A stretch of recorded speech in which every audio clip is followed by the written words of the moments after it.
Good morning mga shots. Happy morning. Actually, hindi na morning, tanghali na. Pero kanina pa kami nagising. Ngayon, bibigyan ko ng almusal yung aking anak kasi nagutom na siya. Tsaka almusal ko na din. Kakatapos ko lang mag-workout ng mga 30 minutes. Home workout lang muna tayo today kasi baka ma-overdue naman tayo. Ma-overdue. Ma-overpatig naman tayo sa ating ginagawa na everyday yung ating gym. So today is a rest day, pero yun nga, nag-workout ako kanina, very light lang.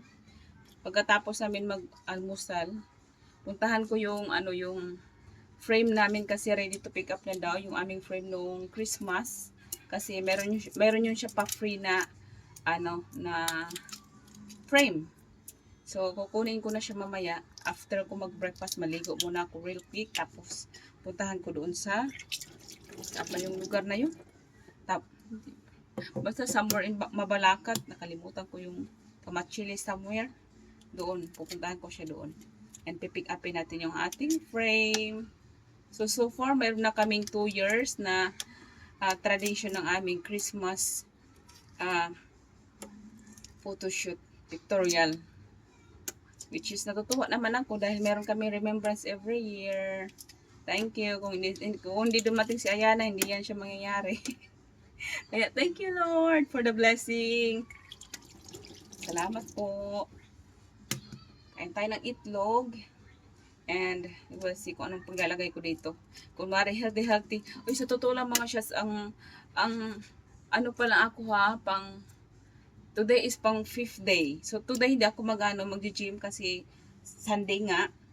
Pero ang parang feeling ko ang laki na ng binawas. Hindi pa ako nagtimbang kasi natatakot ako kung ilan na ba yung weight ko. Pero I feel lighter talaga na nagsimula nung nag-gym ako. And hindi ko naranasan yung, alam mo yung nag-gym ka, kaya mag-exercise ka ng after a long time, tapos mag-exercise ka. Ay, alam mo yung feeling na sakit yung buong katawan, yung mga soreness na nangyayari. Hindi ko talaga naramdaman yun mga shots. Hindi, I mean, mayroon naman. To be honest, mayroon maliit lang. Pero hindi yung tipong na, aray, ang sakit ng ganyan. Yung hirap na maglakad. Wala talaga. Ewan ko ano nangyari sa katawan ko. But anyway, dati pa naman kasi ako nag-exercise lang sa bahay. So, nagpo-push up na ako. May sarili akong ditong dumbbell na maliit. So, ginagawa ko rin yun naman yun. Siguro dahil doon, hindi siya nabigla yung katawan ko. Yung binubuhat ko mga 45 kilos na ha. 55 to 50. Yung sa thigh ko nga, ano na ngayon, 80 na ngayon eh. But anyway, dami ko sinasabi. Maghanda muna ako ng pagkain ni Ayana mga shots. Baka mabutan pa ako ng boss ko dito na sabi niya, dami mong dalaw. Yung aking almusal, wala ko. So, bigyan ko muna siya ng almusal mga shots and I'll be back to you later.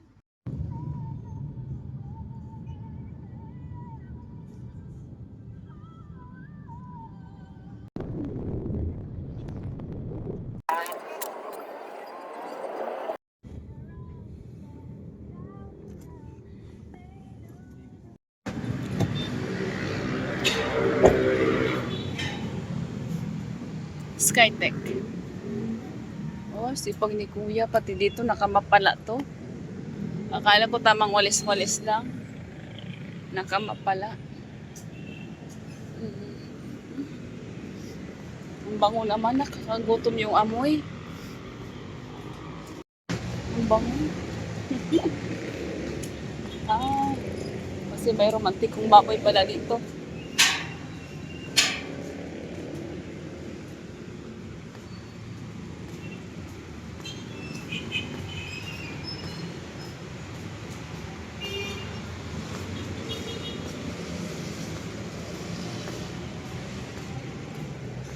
Ganyan.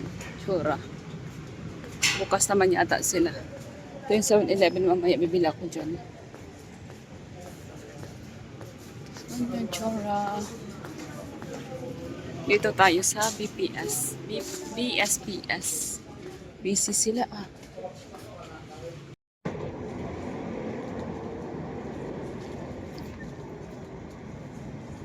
Nakuha ko na pala shots ng mga nakuha ko na yung aming frame. Kala ko sila.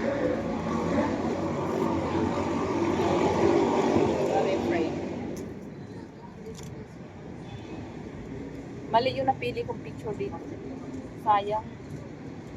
Anyway, yan na yan siya. Uwi na tayo. Nasadla ako ng konti. Anyway. Uwi na tayo mga shots. Magta-trike lang ako ay magje-jeepney pala. Ay, antayin niyo ako. Wait lang. Jeepney rin tayo.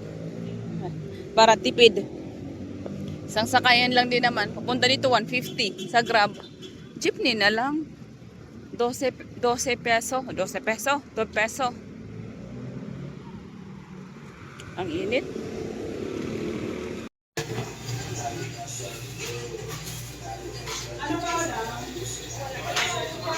Ah.